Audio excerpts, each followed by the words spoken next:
Oh, we're not live. Welcome to the first edition of Prosperity Post. Welcome. So it's all things positive today. I'm Nikki Grange-Larkin and I'm with the lovely Kirsty Ames. Hello, everybody. Yes, Nikki, it is our first show. So for those of you who don't know me or who don't know Nikki that well, what we're going to be doing is the first Friday of every month. I know it's not the first Friday this month, but ignore that. We're going to be bringing you positive stories, smart thinking, practical solutions, things that you can take on as a business owner that brighten your day or bring value to your business. Now, we're going to be talking about not only the stories in the UK, but worldwide. And we're also going to try and give you something practical every single show. Isn't that right, Nikki? Absolutely, because we're inspired by positivity and prosperity. And we know that the best businesses are led by people that do see the positives, are able to find the solutions out through the gloom and find the good positive vibes. And that's what we're going to be sharing with you every first Friday. Exactly. Now, as we go through, we are live. We will be putting these on YouTube, and there will also be a podcast of it as well. But if you're watching us live, please do interact with us. You know, this whole show is designed, if you have any questions, query, pushback, if there's anything that you want to ask us about, please feel free to do in the comments. And for those of you who are here watching us live now, why don't you let us know where you're from? Are you in London? Are you in Scotland? Are you further afield? Just let us know in the comments where you're from. But whilst people are doing that, Nikki, I want to talk to you about one thing which is actually a bit of a running theme through the whole of today's show. It's very hot, Nikki. Very, very hot. Yes, definitely. Yeah, very, very hot. I've got a glow. And while it's hot, I know people don't really want to do any work. And I do know, however, that HMRC never rest. They are always on the go, no matter what the temperature is. So is there anything from HMRC or the UK that you think is positive that people should be paying attention to? Yes. So Kirsty has set me this challenge every month to find something positive from HMRC. And I found something. Okay. So this month's positivity, and it might be something that you're not doing at the moment, so please do listen and perhaps apply to this, is HMRC have the ability for you to sign up for your PAYE and VAT to be paid by direct debit. Now, you might just think, oh, well, how is that exciting or interesting, or do I really care? Well, there's various reasons why you should be listening. So if only apparently 13% of business owners are currently signed up for the direct debit.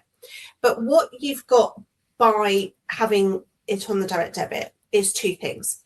One, you actually get a few extra days to pay. Isn't that good? That helps your cash flow for a few extra days. So, for example, if you are paying of your VAT, if you were paying for your VAT, you normally think, oh, right, yes, I've got to pay on the 7th of the month. If you actually sign up for that direct debit, depending on when the 7th falls, you will be either paying for it through the direct debit, either on the 10th, 11th, or 12th. So, you get 3 to 5 extra days of cash being in your bank account. That is surely good news, because with cash being so tight, it's always good news. With your PAYE, instead of you having to pay for it for the 22nd, when it comes out on the direct debit, it varies, but it's usually the 24th, 25th that it comes out. So that's one thing. Gives you your cash kept in the bank for a bit longer. Second, now, if any of you have done with HMRC, you'll know that there's so much annoying things about it. And one of the things is often is you make a payment and they match it to the wrong thing. And then you spend hours, if not days, weeks, months, years, getting them to put it to the right flipping place. So by having it through the direct debit, you know that it is being matched to the right payment. It's taking out the right amount, and it is being matched to the right thing. So it saves you on potential having to argue against penalties, interest, etc., etc. So it's a small thing. It's currently on consultation, so it's not a definite, but I think it's highly likely they will go through. So the consultation, I think, still open, so you can put your views in. But to me, I think that is actually a good idea. and hopefully that will be live from next year. But don't stop now. I sign up. I've already got all my stuff on direct debit. It's just another thing you don't have to think about. So that's the one bit of pellet out there that I found of a positive HMRC story. I like that. So essentially, if I could just summarize what I heard, Nikki, if you set up your direct debits, basically what it does is it means you have money in your bank for longer because the direct debits take a couple of extra days. So you get that cash flow element, you get a bit more money in your bank for longer. But also it takes away a lot of the headaches that as a business owner, or when you're in a senior person in the business, often the thing you have least of is time. And so the time that you would spend going through and trying to correct things in your account is no longer happening because the direct debit is the same every month. You're A-OK, you're sweet as a nut. Is that what you're telling me? Yeah. Well, yes, it calls out the right thing. So once you filed your payroll, it will pull out the right amounts for your PAYE and NI. So there's always going to be the exception to the rule that might be something go wrong, but in general, it means that it will generally save you time and give you your cash for longer. So win-win. Perfect. And so even though the government are kind of consulting on this, whether they make it mandatory, at the moment you can opt in. You said only 13% of people do currently, so you can just opt in whenever you want. Yeah. And I think a lot of it is just that people still don't know. They're so used to having to write their checks or do their bank transfer. They still just don't realise that they can set up their direct debit. Okay, perfect. Okay, so HMRC have actually been helpful. If they're listening right now, obviously they're always very helpful. But they are being helpful this month. So I think that's a great UK news story. But I know that across the world, we're not the only ones handling heat. And I also know that as a business owner, the heat causes all sorts of problems. So temperature in general does, to be honest with you. One of them is, staff maybe are struggling in the heat. Maybe they aren't as efficient as they want to. Another one is sometimes our customer base isn't as active. Maybe you don't get the drop-ins, things like that. Is there any benefit? Can I do anything in this heat, even if things are dropping for me? Can I do anything, Nikki, to benefit my business during this time? Yeah, absolutely. Now, everyone wants publicity. Everybody wants marketing, but and sometimes you're thinking, oh, I've just got to pay loads and loads of money. Now, really good, authentic news stories do actually get picked up and get traction. And I found a really good one. It is actually from last summer, but it's still very relevant because they are still doing it this year. It's from Japan. Lovely, full of lovely, polite people. And it's from a Mr. Takahashi. I hope I've said that right, Mr. Takahashi. He owns three 7-Elevens. So most of you are familiar with 7-Elevens. They've got loads of them in the US and they've got them at various other places around the world. So they're a franchise type convenience store. Now he runs 3 of them in his area. Now last year the temperatures over 30 degrees. I don't, UK. What does that feel like, Nikki? I can't imagine it. Yes. So it was over 30 degrees. But what he did was put up some signs around his outside of the stalls. And what they said was, if you think you may have heat stroke, please don't push yourself. Come inside and cool off. But then it also said, let me just get right. There is no need to purchase anything out of courtesy because, don't you, when you go into a shop, I always feel like I have to buy something. Please focus solely on recovering your strength. And that was such a nice, kind message because he was obviously thinking not just about his customers, but about his community, that he was offering shelter because obviously he's got good air conditioning and everything and wants other people to benefit and not struggle along and get a bit of a respite from the heat wave. And that is a bit of a similar thing. I was just thinking, which I forgot to mention earlier. So flipping that, there's a similar thing that a lot of UK churches do in the winter is a lot of people can't afford, and actually this will flow into our next story, a lot of people are struggling to pay their heating bills, particularly a lot of older people. A lot of the churches open up during the winter to have I can't remember if they call it like a warmth zone or something as well, so that they can, you still can pop into the church during the week on this particular day, have a cup of tea, keep warm, rather than shivering away because you can't afford to put your electric bars on. So I just thought that was a really nice story. So it's a key thing. So you don't always have to spend thousands or millions on marketing. Do something good and authentic, and it will get traction in your local media. Might even make it across the pond like this one has. I love that. Okay, perfect. Now, we did mention at the beginning, we are going to give you some practical tips that you can do to manage bills and heating bills later on towards the end of the show. So keep watching. But Nikki, building on that, a lot of what happened, especially now in businesses, I think there is this belief that business owners, or because of various government things going on, that businesses are giving back to their community and to their employees in a different way than they previously have. And I know that you have a story from Louisiana that not only encourages the business to progress, but also benefits the owners. Can you share that with us? Yeah, absolutely. So this was a really great news story. And as you know, we get involved in a lot of M&A, so it's really good when you hear about a long-term family business that's grown really, really well, really scaled, and then managed to exit. Now, this is a Louisiana manufacturing company. They produced electrical equipment, and it was founded by the father, and then the son continued the business and continued the growth and continued the success.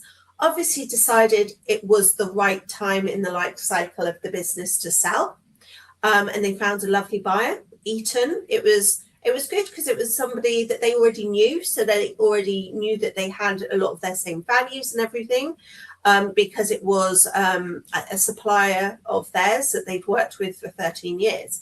So what was the really interesting point of this is, so they sold the business. So it's a unicorn business because it sold over $1 billion. Unicorn businesses are typically the ones that go over $1 billion. So it's $1.7 billion he sold it for. Fabulous. That's, cool.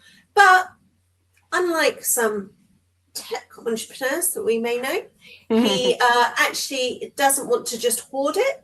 He wanted to make sure all of his employees benefited. And I really like this because he did it very thoughtfully, because he had 540 full-time employees. Now, all of them are getting up to $443,000.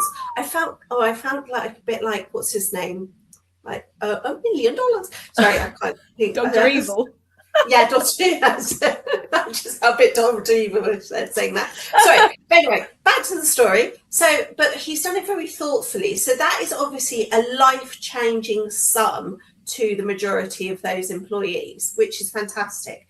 However, he hasn't just ended up completely messing up for the buyer, because what he's done is they all have to stay for 5 years. So they do have to stay, not just leave them in the lurch to get that. So over the period of the next 4 years, they've got another 4 years to go, they will earn their $443,000, and they've been gradually earning it during that period. But it's completely transformed the area that they're from. It's just meant that everybody's had so much more purchasing power, which has then had a knock-on effect to the other local businesses, because, they haven't just like put it in their pockets. They've been able to think, okay, well, what can I do? It means, I can perhaps do an extension, or I can pay for tuition for my child to go to university, or whatever else. It's had some really positive knock-on effects for that community, which I love. I love that, because I like to see that it's a successful person that isn't a selfish one, that he, really cared about his staff and his community. I love it. There's two things I love about this. Number one, isn't it amazing what happens when one person doesn't hoard all the wealth? Isn't that fantastic? But ignoring that, we're not going to get technical today. Or let's not get too deep. Let's not get too deep. But what I did love is I know a couple of people who've exited businesses, and often the buyers, a big worry is, when you leave, a lot of the loyalty of the staff is to you, and when you leave, they'll go too. And this is an excellent way of encouraging staff to stay, encouraging them to stay, because I think the beginning stage is always a bit rocky because it is different, various things. Yeah. But that 5 years, most people do not like change. No one does. So that 5 years is covered then for this relatively. It covers a lot of the time to get over the initial kind of landing bumps, to smooth things out, hopefully to promote people, perhaps bring other people in if people do leave. So from a buyer's point of view, it's going to make, from a seller's point of view, it's going to make your business more attractive to buyers because you've planned that succession. So I love that story, Nikki. Yeah, and I think as an owner, you can think the benefits there. Absolutely. And, obviously that's a US company and they do have different tax laws, different structures, etc. But, these are things that you can be putting into your business in the UK if you've got a UK business. So you could be putting in EMI share option schemes. You could do other types of option schemes. You can do all sorts of different things. You mustn't be, if you are feeling strong enough about how you want to compensate your employees when you sell, even if you haven't got round to setting up an EMI or whatever, there are other ways to make sure that they are compensated. So just, you're the one that's selling, you drive it. You can't, if the buyer doesn't play ball, then probably they're not the right fit for the culture of your business. But I absolutely love it. Love it, love it, love it. Perfect. Okay. Now, building on that, that was a manufacturing organization in the US. And now we have a story on a UK element as well. But this is a positive one. It starts with a bit of a roughness, but it comes out... it's a bit of a twist. Yeah. Absolutely. Okay. Yeah. So, although people go, oh, what manufacturing in the UK? Actually, there is a huge amount of manufacturing businesses still in the UK. The numbers are still huge. And this particular one, and like many manufacturers, have been really struggling with their costs, particularly energy costs. And that is something more recent in the last few years. I never used to hear people be complaining about their energy costs. It was all about staff costs are high. It might be certain materials are getting expensive, rent's expensive, business rates.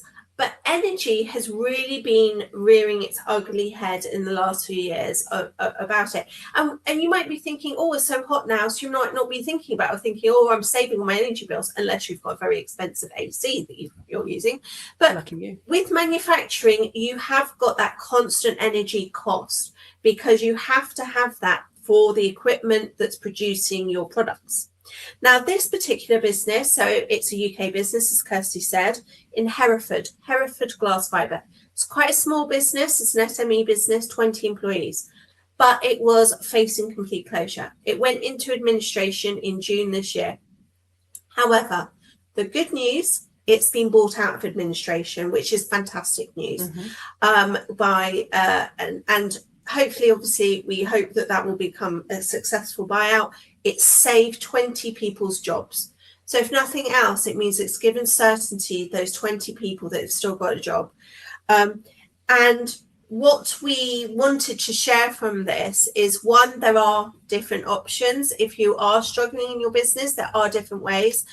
Hopefully there will be somebody else that will invest or will take you over.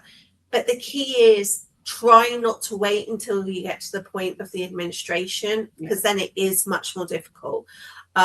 It's a fine line between when you're at your peak and your biggest value and that you're at your decline. When there's various presentations that I do that have got graphs of the cycles of a life cycle of a business.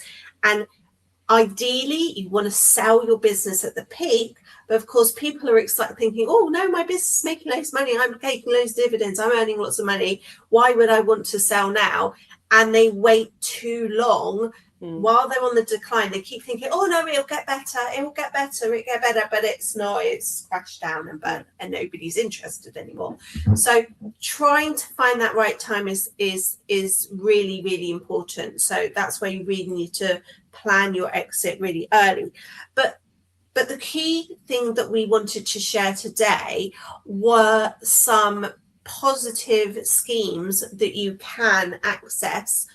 Well, some businesses can access, to be precise, that will help with energy costs. And you don't want to be worrying until you've got to the point that you just can't even afford to pay anything. You want to try and reduce them now. Yeah. And there's a few different schemes. Yeah, so we're going to look at those schemes in a second. Nikki, are all of these, like you said, you briefly mentioned that these are available to some people. Are they all available to the same people, or are they available? You just have to check your. No, so there's certain industries that some of them are available, and now some of the newer ones that are about to be launched for next year have widened. So you need to be carefully look at them to see if you will fit into them. But if you have got huge energy costs, fingers crossed you're going to be included. So, and if you're not, there are a lot of petitions to Parliament to get them widened as well. So, and some of them have still got consultations open. So it's still time to try and lobby for more help. Okay, so without further ado, I think now is a good time. Let's go through them. We've got 3 to share with you. So hopefully at least one of them will be beneficial. So let's go with the first one, which, Nikki, I believe is the British Industry Supercharger. Yeah, absolutely. So this is for energy intensive industries. So lots of people go across, are you an EII business? And you can apply and get an EII certificate if you are, and then you get access to this. Now, the energy intensive industries that they particularly refer to are the steel sector, chemicals, cement, glass, paper.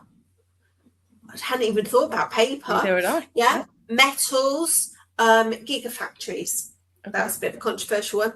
But anyway, and that's not the complete list, but those are the sort of highlighted ones. Now, this scheme, if you apply to it, they are saving about £400 million of energy costs for various industries. So it is. It's serious amounts of money, but you do have to see if you can apply to it. It's been live since April 2024. So if you're in one of those sectors, you could have been applying for it 2 years ago. I don't think you'll be able to backdate it, but at least you can get into it if you can. So it combines 3 things. Because, none of these schemes are going to be easy.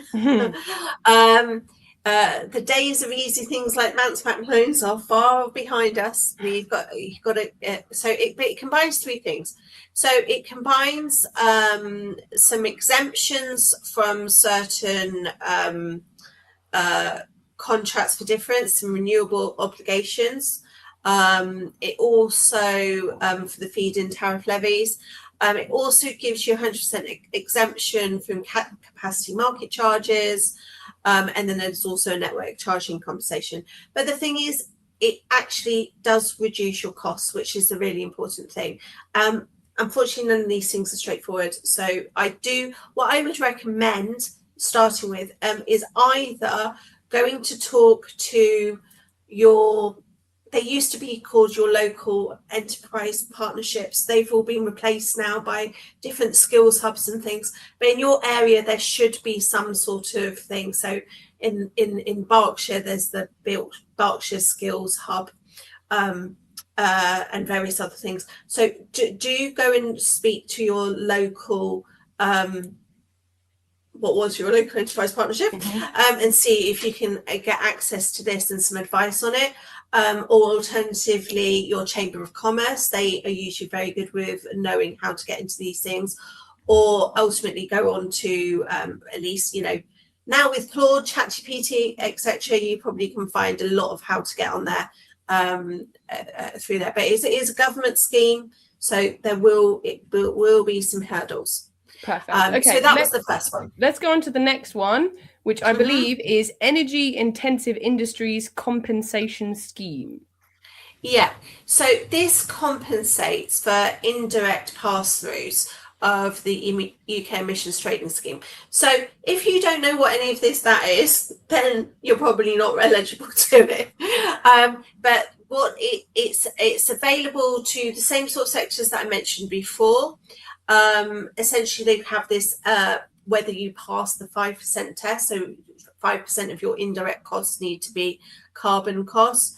But it will give you some reductions again. Again, it's a government scheme, so you can go on the government website. The government website isn't the best for searching, so I would probably go via Gemini or Claude or something first, and then go to it. But it's for the Department of Business Industry. So they should be able to help you. Again, speak to your local representatives. But yeah, it should hopefully help you a bit as well, that one. Yeah, so we've had some comments actually. So Rob Pickering has put on there a link to a government site which covers that. And Nikki has made a really good point. She said that the library is a good place to find where to go for those skills. So if you aren't sure where the best place for you to go and look is, maybe go to your local library and ask them. Apparently they are very good and helpful. Absolutely. I mean, libraries, another good, a very, very important essential service. They are indeed. Okay, so should we go to our third one now, Nikki? Yeah, so this is going to be a new one. This isn't actually live. So the consultation for this one, it's the British Industrial Competitiveness Scheme. They don't make them easy to say, do they? They don't make them easy to say. BICS, so BICS. I'm sure there's something else that's got the same initials, which is really irritating as well. But anyway, so this closed a consultation on this back in May, but essentially it's about widening up these schemes. So it's about widening up for, say, the ceramics industry. If any of you are Denby Pottery fans and have been distraught that their factory has been closed, that was their biggest thing, was the energy. They were not having enough help with energy because ceramics was not covered by these schemes. So with this consultation, should be that there will be widened to more sectors, and should hopefully help, because there are still a lot of, I was surprised, there's still an awful lot of ceramics factories in the UK, and it's spreading out to some other ones as well. So for example, the automotive industry has been included in the new scope for this one. It should hopefully be launched from April 27 with reductions up to 25% of your electricity bills. Wow. So it's really, really, really big. Makes a big difference. Could be the make or break for certain businesses. So yeah, really good, and relief is expected to be up to £600 million a year. So really good one. I like that. I like the put up. I know some people will be thinking, oh well, you've got to just let some businesses fail, but we're not America, and it's difficult when you've got a really successful business but no fault of your own energy costs coming up. We want to be able to still, some of these things are never going to be replaced. That Denby factory, that was if anyone's seen the YouTube or Instagram video, it was very nostalgic seeing the last trail through. But yes, but positive thing, there are things trying to be done about it, which is great. And of course, it creates a lot of jobs, which means that people are, again, having money to put back into the community. So it is a full circle thing. Okay. Absolutely. So, Nikki, we've sort of come towards the end of the show now. We've covered a lot, guys. And this is the basic premise of the show now. Hopefully, it will be a bit more obvious. So we're going to cover stories from the UK, from the world. We're going to try and keep them positive. Or if they are a story with a bit more complications to it, for example, rising energy costs, we're going to try and find proactive solutions for you that you can take to people like your local enterprise, your library, perhaps even your accountant, that you can have these conversations with and hopefully have proactive solutions before they become big problems where you're going into administration and so on and so forth. Now, Absolutely. As always, thank you so much for the comments and the things that we've liked.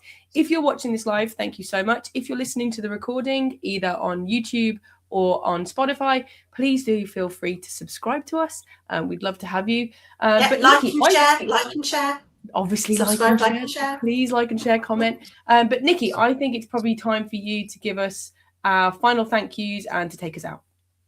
Yeah, absolutely. So please do we want to really share really positive stories from UK and abroad. So anything that you come across, please do share with us and we will try and include it. Any questions, any comments, we love to hear from you. We want to keep this all really upbeat, positive, because we always are finding solutions. That's the key thing. So it's been a joy. It's just so exciting to be back in the studio with Kirsty, which is brilliant. But yeah, we just want this to be a really positive and help prosperity. Let's make things let's make Britain great again. No, I'm not. But no, we want to just share, and that there is so much. Unfortunately, you hear too much negativity, but honestly, I see so many brilliant stories each day with my clients, and there is a lot of real positivity out there. So let's keep sharing it and sharing it every first Friday at 12 o'clock. We will indeed see you in a couple of weeks' time. Bye. Cheerio.